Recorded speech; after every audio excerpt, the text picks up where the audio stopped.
The stars were quiet when the ship broke apart. Relin had only a few seconds to react. The alarm screamed. A red light blinked on the control panel. Something had hit the engine hard. The ship shook, then tilted. He grabbed the emergency lever, pulling it fast. The escape pod shot out into the darkness, spinning toward the unknown. He passed out. When Relin opened his eyes, everything was yellow, bright, hot. The pod had crashed in a wide desert. Golden sand stretched in every direction like an endless ocean. The sky was pale, the sun large and burning. Relin groaned. His throat was dry and his lips cracked. He pulled himself out of the pod. The crash had bent the metal like soft paper. Most of the supplies were lost or buried under sand. He found a small pack, a water bottle half full, and a heat cloak. It wasn't much, but it was something. The heat hit him like a wall. The air shimmered. There were no plants, no clouds. No signs of life. Orcs, Relin said to himself. The name came back slowly. This was one of the outer planets, a dry world marked as uninhabitable on star maps. No cities, no colonies, just desert. He checked his communicator. Broken, no signal, no way to call for help. Still, he didn't panic. He was a trained engineer, used to harsh conditions. He had survived worse before. This was just another test. Relin wrapped the heat cloak around him and started walking east toward the distant hills. If he stayed near the crash site, nothing would change. Maybe, just maybe, there was shelter or water near the rocks. Hours passed. The sun did not move much. Maybe this planet had long days. Relin's legs grew heavy. His water was almost gone. He thought he saw shapes in the distance trees, maybe a tower, but they faded when he got close. Just heat mirages. Sand got into his boots, his clothes, even his eyes. He wiped sweat from his face and pushed forward. By sunset, if that's what it was, the wind picked up. It whistled low and sharp.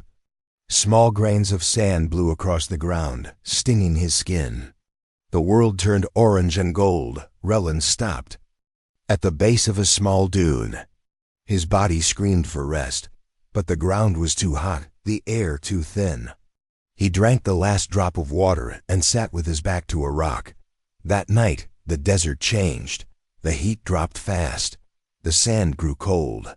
Stars filled the sky, more stars than Relin had ever seen. They were beautiful, but he couldn't enjoy them. His body was weak, his mind dizzy. He closed his eyes. A sound woke him. It was soft like footsteps in the sand. Relin sat up quickly. His heart beat fast. He scanned the dark. A shape moved nearby. It was tall, thin, and quiet. At first, he thought it was another mirage. But this one didn't fade. It stepped closer. Moonlight touched the figure. It was not human. It had long arms, smooth skin that shimmered slightly in the cold light, and dark eyes that glowed like embers. It wore simple cloth wrapped around its shoulders and waist. It held a curved staff in one hand. Relin didn't speak. He was too tired, too surprised. The figure crouched beside him. It looked at his dry lips, his cracked hands. Slowly, it opened a pouch and pulled out a small cup. It was made of bone or wood. The figure poured clear liquid into it and offered it. Relin hesitated, but he had no choice. He drank. The water was cool, slightly sweet. The best thing he had ever tasted. Thank you, he whispered. The figure tilted its head but said nothing. It stood again and motioned for Relin to follow. He tried to stand, but his legs failed. He fell into the sand. The figure stepped forward and helped him up, strong but gentle. It wrapped part of its cloth around him and began walking, half carrying them across the dunes. Relin didn't know where they were going, but he no longer felt afraid. Something about the figure, its calm steps, its steady breathing gave him hope. As they walked into the dark, cold desert, Relin looked up at the stars again. He had come to Orcs by accident, crashed and nearly died. Now, He was being saved by something, not human. And somehow deep inside, he felt that this was only the beginning of a much bigger story. Relin didn't remember falling asleep. When he woke up, he was inside a cave. The light was soft, coming from small stones that glowed pale blue along the walls. The air was cool, much cooler than the burning desert above. He lay on a thick blanket made from woven fibers. His head felt lighter, and his thirst was gone. He sat up slowly. His clothes were still dusty, but someone had cleaned the scratches on his hands. A wooden bowl of fruit-like pieces sat nearby. They smelled sweet. Relin looked around. The cave was larger than it first seemed. There were markings on the walls, symbols and drawings that told stories in a language he couldn't read. One picture showed a large sun above a group of tall figures, all standing with staffs in their hands. He was not alone. The same figure who had saved him was sitting on a stone nearby, turning a piece of metal in her hands. Her eyes were sharp, focused. Her skin had a soft shine in the cave light, and her long fingers moved quickly, as if fixing something. Relin cleared his throat. "Hello," he said, his voice hoarse. The figure looked up.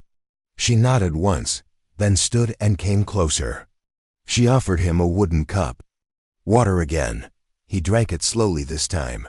"My name is Relin," he said, pointing to himself. "Relin." The figure tilted her head slightly, then touched her chest. "Valari," she said in a calm, quiet voice. "Valari," Relin repeated. He smiled. She nodded again. For the next few hours they exchanged no more words, only gestures. Valari gave him more fruit and helped him stand. He was still weak, but stronger than before. She motioned for him to follow her through a tunnel that led outside. The sun was rising again. A pale yellow sky stretched over the sand, but something was wrong. The air felt heavier. A strange noise came from the distance, a low humming, like distant thunder, but without lightning. VLAR. I looked toward the horizon and froze. She said something quickly in her own language and pointed. Far away, a wall of dust was rolling toward them. A sandstorm. Relin had read about such storms in survival training. Fast, choking, and deadly. They could strip skin in seconds and bury anything in their path. Valari grabbed his arm and pulled him back into the cave. Inside, she moved quickly, sealing the entrance with thick cloth and heavy stones. The light from the glowing rocks dimmed. Relin heard the storm begin. At first it was like soft rain, then it became a roar. Sand struck the outer wall like angry hands. He sat down beside Valari as the storm howled above. For hours, the wind screamed. The cave shook, but it held firm. Relin noticed how calm Valari was. She sat with her eyes closed, breathing slowly, hands resting on her knees. Like she had done this many times before. He admired her strength. To distract himself from the storm, Relin pulled a small metal tool from his pocket. It was bent, broken during the crash, but he always kept it. He began to fix it, slowly bending the pieces back into shape. Valari watched him. She picked up the object she had been working on earlier, a small panel, maybe from a machine. She turned it and pointed to one corner. Relin leaned in. It was part of a power coil. He recognized it from his time on the ship. He pointed to a piece on the side and mimed fixing it. Valari's eyes lit up. She nodded and handed it to him. They worked together for the next few hours, passing tools, pointing, nodding. Even without full words, they understood each other. Relin smiled as the device began to take shape. When the storm finally stopped, it ended as quickly as it began. The wind fell silent. Dust settled. Valari removed the cloth and pushed aside the stones. Bright light poured into the cave again, and with it, a strange stillness. The desert outside looked the same, yet different, like a sleeping giant after a long breath. Relin stepped out with her. The sand dunes had changed shape. His footprints were gone. The world looked untouched, fresh, and quiet. Valari touched his arm and pointed toward the hills. There, far in the distance, were small stone towers half buried in sand. Relin raised his eyebrows. "What's that?" Valari only looked at him with a steady gaze. Then she started walking. Relin followed Dot as they walked. He thought about how much had changed in just one day. He had been a stranger, lost and dying. Now he had a guide. Maybe even a friend. The desert was still a harsh place. But it was no longer empty. Somewhere out there, under the dunes and wind, stories waited to be found, ancient secrets, hidden tech or something more. And Relin was ready to find them. The sun was high above as Relin followed Valari across the sand. Her steps were smooth, steady, as if she had walked the desert all her life. Relin was still getting used to the strange world around him.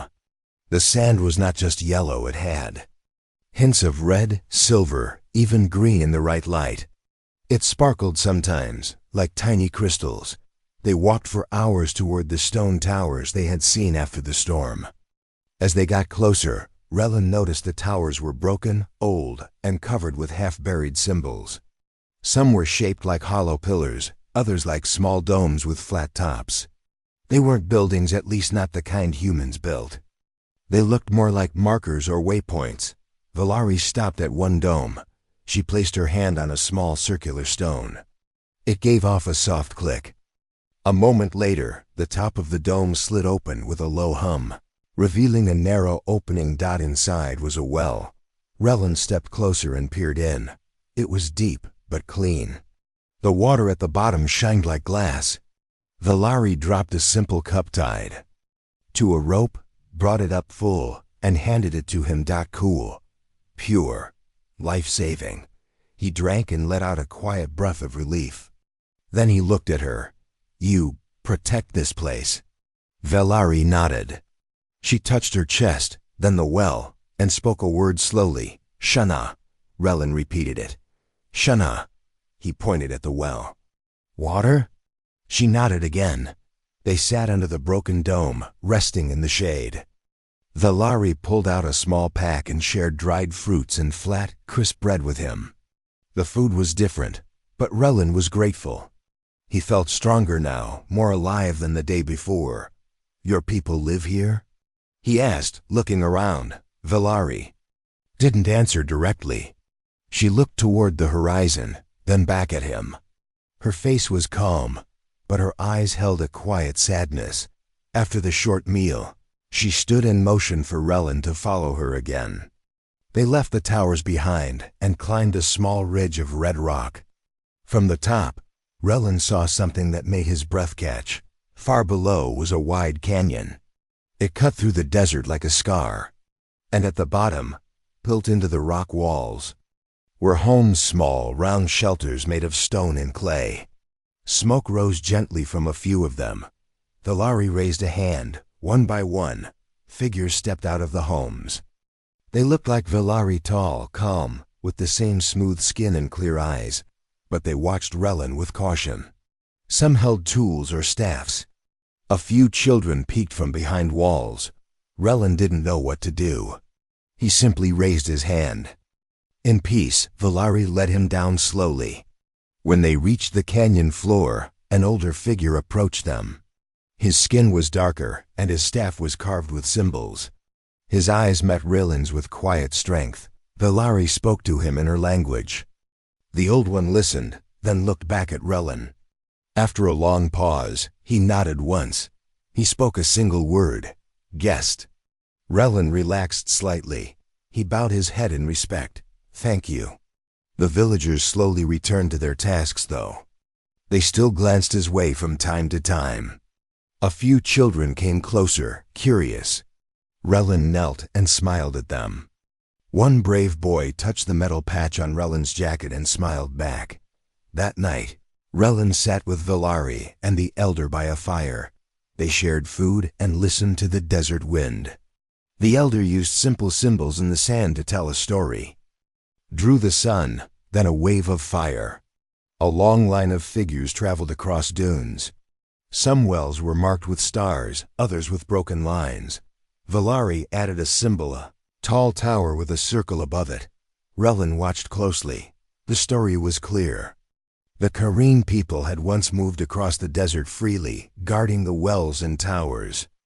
But something had come, raiders, storms, or time itself, and the old paths were broken. Now the wells were rare, and their people scattered. Relin leaned forward and drew a small shape in the sand, a ship falling from the sky. The elder looked at it, then at him. He gave a small smile. They understood each other now, even without words. That night, Relin slept in a warm shelter. It was simple, but peaceful. For the first time since the crash, he felt safe. He dreamed of machines buried in sand, voices calling from deep underground, and lights shining beneath the desert floor. When morning came, he woke with a sense of purpose. Valari was already waiting outside. She pointed to the east, toward the rising sun.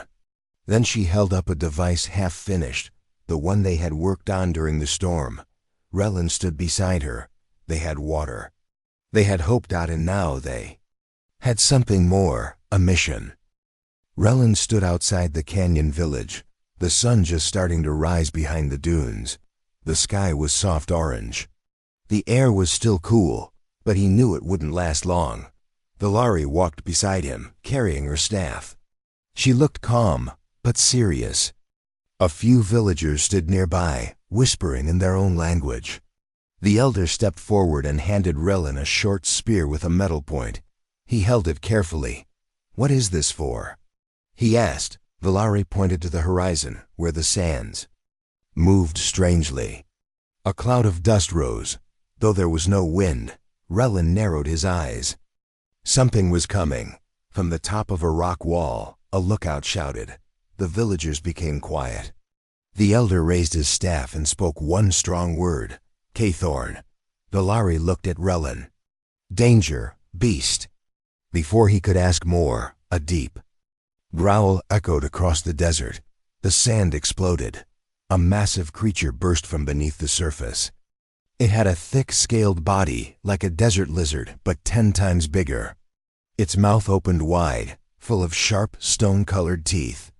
4 strong legs dug into the ground as it pulled its heavy body forward, eyes glowing with gold light. The villagers backed away. Children were rushed into homes. The elders stood firm, but even they looked worried. Valari moved in front of Relin. "Kthorn," she said again. "It hunts wells, smells water." Relin remembered the story in the sand, the broken lines near the stars. This was one of the reasons the Kareen had lost their lands. These beasts hunted their wells. And now, one had found this place. Valari turned to him and spoke slowly, using words and hand signs. "We fight, together." Relin felt fear rising in his chest, but he didn't run. He looked at the spear then. At the canyon. If the beast reached the well, the village could lose its only water. He nodded. "Let's stop it." Valari smiled slightly. Then she ran. Relin followed her around the canyon edge. She moved fast and silent, guiding him to a narrow pass between 2 rocks. From here, they could see the creature more clearly. It was sniffing the air, moving slowly toward the hidden entrance of the canyon. Relin looked around. "We need a plan," he said. Valaya. I showed him her idea by drawing in the sand. She made a circle for the beast, 2 X marks for them, and a path leading it away from the canyon. Relin understood. "You want to lead it away," she nodded. Then pointed at the half-built machine in her pack, a sound device they had been fixing. If it could make a high-pitched noise, maybe it could trick the beast, or at least distract it. Relin took the device and adjusted it. "I think I can finish it." With shaky hands, he connected 2 wires, twisted a small knob, and tapped the panel. The machine made a strange humming sound. Valari nodded quickly. "Now." She took the device and ran toward the east ridge. Relin ran the other way, carrying a small bag of glowing stones the beast seemed to dislike. They would act as another distraction. The Kthorn lifted its head at the sound and roared. It changed direction, now heading toward Valari. Relin climbed a tall rock and threw one of the glowing stones. It hit the sand near the beast. The creature hissed and turned slightly, confused. Valari placed the device on a rock and activated the sound. A high-pitched hum filled the air. The beast stopped. It shook its head, growled, and slammed its front legs into the sand. But the sound made it uneasy. It backed away, roaring in frustration. Now was their chance. Valari waved to Relin. He jumped down and joined her. They ran together, leading the beast farther from the canyon. The device buzzed louder. But then the device sparked. One of the wires was loose. It shut off. The sound stopped. The beast roared louder than before and charged. Valari threw her staff like a spear. It struck the beast's side, barely slowing it. Relin grabbed the spear he was given and stood in front of her. The K-thorn lunged. Relin rolled to the side, and Valari pulled him behind a rock. "Trap," she whispered. She pointed to a spot where the sand was loose, covering a sharp rock pit the villagers had prepared long ago. Relin nodded. Together, they ran toward the trap. Shouting and waving, the K-thorn chased them, blinded by anger. At the last second, Valari and Relin jumped aside. The creature stepped forward, and the ground collapsed. The K-thorn fell with a crash, hitting the rocks below. Dust flew everywhere. Silence. Then, slowly, the beast stopped moving. They had done it. The villagers came running, cheering in their own language. The elder placed his hand on Relin's shoulder and said something that sounded like praise. Valari looked at Relin and smiled wider than before. "You brave," she said softly. Relin smiled back. "We did it together." That night, the canyon was full of light and laughter. Fires burned, and music echoed through the stone homes. The Kareen danced to slow drums, and even the children smiled. Freely, Relin sat beside Valari near the well. He looked up at the stars. He was still far from home, but here, in this desert, among these strong and kind people, he felt something new. He belonged. After the great beast had fallen, the village of the Kareen slowly returned to peace. Relin and Valari were now seen as heroes. The children followed them during the day, asking questions with hand signs and bright smiles. The elders nodded with quiet respect. Even the shyest villagers now greeted Relin with warm eyes. But Relin knew the desert still held secrets. Each night, he dreamed of something glowing beneath the sand-deep light, humming machines, voices calling from under the ground. He didn't understand what it meant. But every time he woke, he felt the same thing. Something was waiting to be found. One morning, Valari brought him a map. It was old and worn, drawn on tough cloth. She unrolled it on a stone table and pointed to a part of the desert marked with a strange symbol, a half-sun and a spiral. The place was called Zoralis, she told him. A ruin, lost for many years. Ancient place, she said. Before storms. Before war. Relin studied the map. "Is it dangerous?" Valari nodded slowly. "Yes, but important."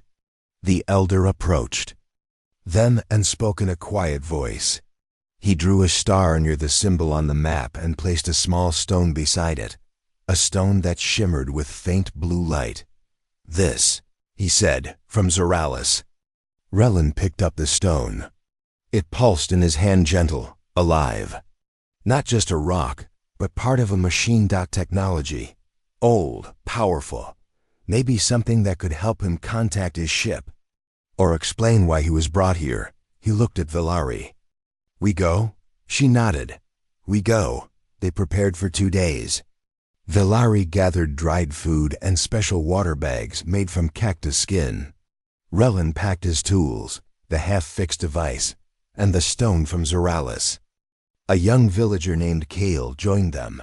He knew the land well and could sense shifts in the sand before storms began. Before sunrise on the 3rd day, they set out. The desert stretched far, dry and silent. They traveled by foot, using tall rock markers to stay on the right path. Strange plants grew in some places, short trees with twisted trunks, flowers that closed in daylight. Kale taught Relin how to read the sand. Wind leaves lines, he said. Beast leaves holes. Relin listened carefully. He was not just a guest now. He was part of the team. After 3 days, they reached a wide valley surrounded by stone cliffs. The air felt different here, heavier, like something was pressing down from the sky. There were no animal tracks, no wind, only silence. "This is Zoralis?" Relin asked. Valari nodded. She pointed to a half-buried shape in the sand. Relin brushed away the dust and found smooth metal, part of a large door. Symbols were carved. Around its edge, worn but still glowing faintly, he touched it. A soft hum echoed under his palm. "This is old tech," Relin whispered. "Older than any I've seen." Kale looked nervous. "Is it safe?" "Let's find out," Relin said. With help from Valari, he used his tools to lift part of the door. Sand spilled inside, revealing a ramp leading down. The air was cooler. Here, and faint lights blinked along the walls. They entered carefully, using small lamps. What they saw inside was beyond anything Relin expected. A great hall stretched before them, half covered in sand, but still glowing with soft blue and green lights. Machines lined the walls, broken, silent, but not dead. Strange metal shapes floated above stone tables. Frozen in mid-air. At the center of the room stood a tall pillar, cracked but humming. Valari stepped forward and placed the glowing stone from the elder into a small slot at the base of the pillar. The pillar lit up. A slow hum filled the room. Lights across the ceiling began to shine brighter. Relin stepped back, eyes wide. From the pillar, a figure appeared made of light and air. A projection that looked like one of the Kairene, but older, with robes and a long staff. It spoke in a soft language none of them understood. The voice was calm. Then slowly, the image pointed to the sky, then to the sand, then to Relin. Relin's breath caught. It knows me?" Valari looked at him. "You, part of story." The image faded. The machines went silent again. But the light in the pillar remained. Relin turned to Valari. "This place. It's not just a ruin, it's a message." She nodded. "Long ago, stars spoke to our people. Then they stopped. Maybe now they speak again." Relin felt it deep inside. His ship didn't crash here by accident. Someone had brought him to Orcs, not to die, but to discover. To help. That night, they stayed inside the ancient place. It was quiet and peaceful. Relin sat by the pillar, writing notes in his journal, drawing the symbols, thinking about the message. Valari sat beside him, watching. "You still wish to return?" she asked. Relin looked at the lights on the ceiling, the glowing machines. "Yes," he said, "but not yet. Not until I understand." She smiled. "Then you are Kairene now." Relin smiled too. In the heart of a forgotten desert, surrounded by silence and stars, a new chapter had begun. The desert was quiet, but deep inside the ancient place of Zoralis, machines were waking up. Relin sat near the glowing pillar with Valari and Kale. They had spent the night there, surrounded by strange lights and silent machines. The air inside was cool and dry, but filled with quiet energy. Relin looked at the floating machines again. Most were broken, but a few blinked softly, waiting, like sleeping animals. He walked around the hall, checking each one, trying to understand their purpose. Then he found something strange. In one corner of the room, behind a wall of smooth stone, a small panel was blinking red. "Valari, come here," Relin called. She came quickly. "What is it?" He pointed to the red light. "It's a signal, maybe a warning or a message." Kale joined them. "Can it help us?" Relin wasn't sure, but he felt something important was behind that panel. He took out his tools and carefully removed the cover. Inside, a small metal cube sat inside a glass box. The cube glowed with a soft blue light, but one side was cracked. "Looks damaged," he said. but still active. Valari touched the cube lightly. I feel heat, energy. Relin nodded. It's a power source. Maybe it runs the pillar. Or something bigger. He looked around. The machines in this place were part of something bigger than a message, maybe a network. Maybe even a signal tower. Suddenly, the lights in the room blinked faster. The pillar glowed again, and the air shimmered. The old figure appeared. Just like before, but this time the image looked weaker. Flickering. It spoke. But the voice was broken and slow. Then, new symbols appeared in the air, floating text. Relin didn't know the language, but he could understand the meaning through pictures. A starship, falling from the sky. A glowing orb deep underground. And a line stretching from Orcs into space. Vlar. I looked at the image, then at Relin. A path to the stars. Kale pointed. It means you can send a message. Relin's heart beat faster. Yes. This place isn't just old, it's a beacon. He knelt by the cube and looked at the damage. If he could fix it, maybe he could power the full system. Maybe he could send a signal to any human ships passing nearby. But time was short. The cube's glow was fading. We need help, he said. More tools, maybe parts from my ship, Valari nodded. Then we returned to Canyon. Prepare. They covered the machines carefully, marking the entrance with stones, then started the long journey back. The way home felt different now. The sand was the same, but Relin walked with a stronger purpose. This wasn't just survival anymore. This was discovery. After 2 days, they reached the canyon. The villagers welcomed them with cheers and food. The elder listened quietly as Valari explained everything. When she finished, the elder took Relin's hand and placed a small tool in his palm. Fix, he said with a firm voice. We help. For the next 2 days, Relin and Valari worked together. They cleaned old tools, polished wires, and repaired small circuits using both human and Kyrene techniques. Kale and other villagers brought rare materials, crystals, sandglass, and memory. Stones from their storage caves. Everyone helped. Children carried water. Elders told stories about the stars, passed down through generations. Relin began to believe that long ago, the Kyrene had known more than they shared. Maybe they had once talked to the stars. Maybe they had waited for someone to return. Someone like him. On the 3rd morning, Relin packed his gear and stood with Valari and Kale at the canyon's edge. The villagers gathered to send them off, offering bread and water for the journey. The elder raised his hand and spoke. You carry our voice, our hope. Relin bowed. I'll do my best. They traveled fast. Relin had marked the path well, and they avoided danger. After 2 days, they stood again at the entrance to Zoralis. Inside, the machines were quiet, but waiting. Relin went straight to the damaged cube. With careful hands, he replaced a small piece with a crystal from the Korfel village, then rewired the back using a sharp metal tool. The cube glowed brighter. The room hummed. I stepped back. It lives. The pillar lit up again, stronger than before.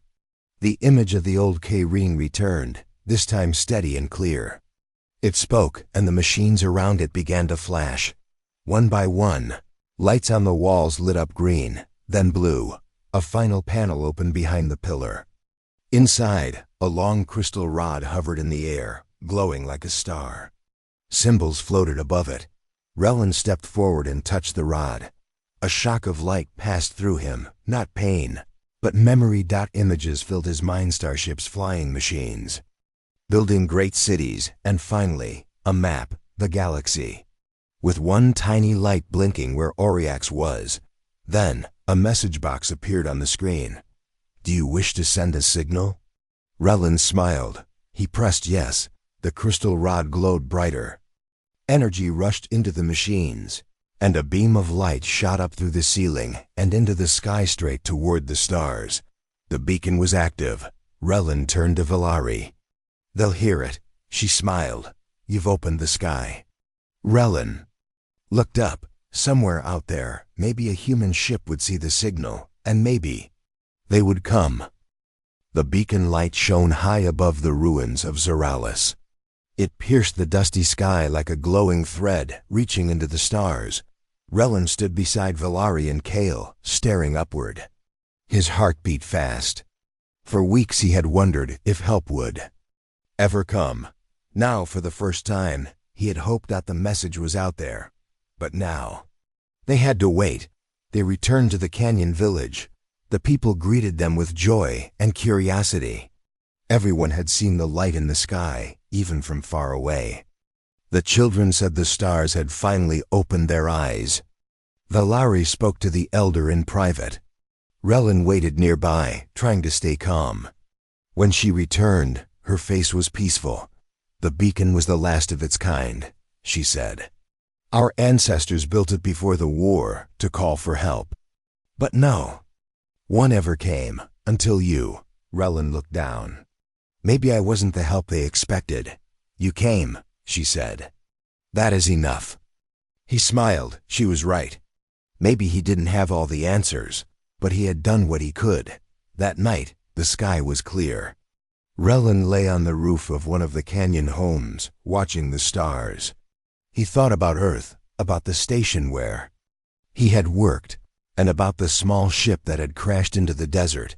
That crash had almost killed him, but it had also led him here to the Cairene, to Valari, and to something ancient and powerful buried under the sand.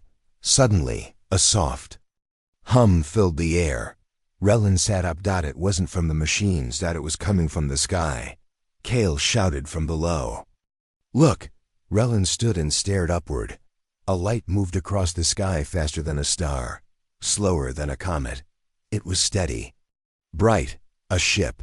He ran down to the square. Villagers were already gathered, pointing and whispering. The elder stepped forward, his eyes shining with wonder. It comes, he said. Relin's chest felt tight. Could it really be? The light grew larger. Then two smaller lights appeared behind it. The shape was familiar, sleek, metal, glowing.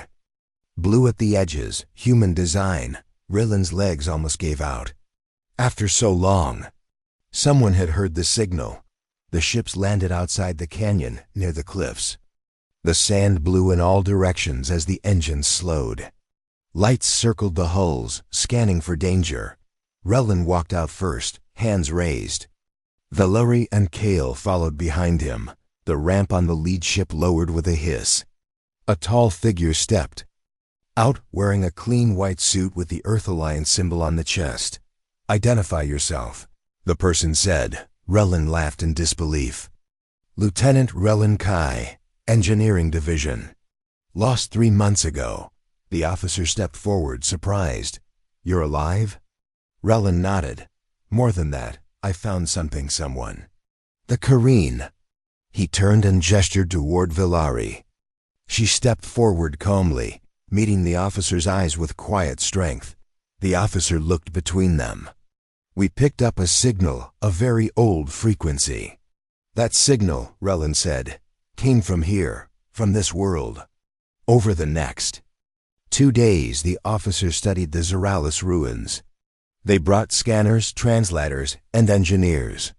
Relin helped them understand the old systems. Valari explained the Cairene history. The Earth crew learned quickly that this wasn't just a lost colony. It was a key to the past. We thought this technology was gone, one of the scientists said. But it's older than anything in our archives. The Earth team offered the Cairene aid tools, water systems, communication devices. But the Cairene didn't ask for much. Only one thing, respect. This land is ours, Valari said gently. We want peace, not control. The Earth crew agreed. And then came the choice. Relin stood at the ramp of the main ship. The crew had invited him to return. He could go back to Earth, back to his old life. But he didn't move. Valari stood beside him. You still wish to leave? She asked. Relin looked out at the canyon. The children played near the well. Kale taught them how to make maps. The elder sat under the shade, carving stories into stone. No, Relin said softly. This is home now. Valari smiled. The officer nodded. We'll return again. We'll keep the line open. Relin shook his hand. Thank you. As the ship rose into the sky, Relin and Valari watched from the rocks. The stars no longer looked distant. They looked connected. Weeks passed. The Caring village grew stronger. With help from Relin and the tools the Earth crew left behind, they built wind traps for water, solar pads for light, and new machines for farming. Zoralis was cleaned and restored. The pillar remained the heart of it, glowing day and night. Relin? He taught the children how to build things. He helped Vilari write down the stories of her people. He even started building a new signal device, one not just for calling help, but for sharing knowledge. Maybe, he told the children, someday you'll speak to others among the stars. They laughed and cheered. Relin looked up again at the sky. He was no longer lost. He was home.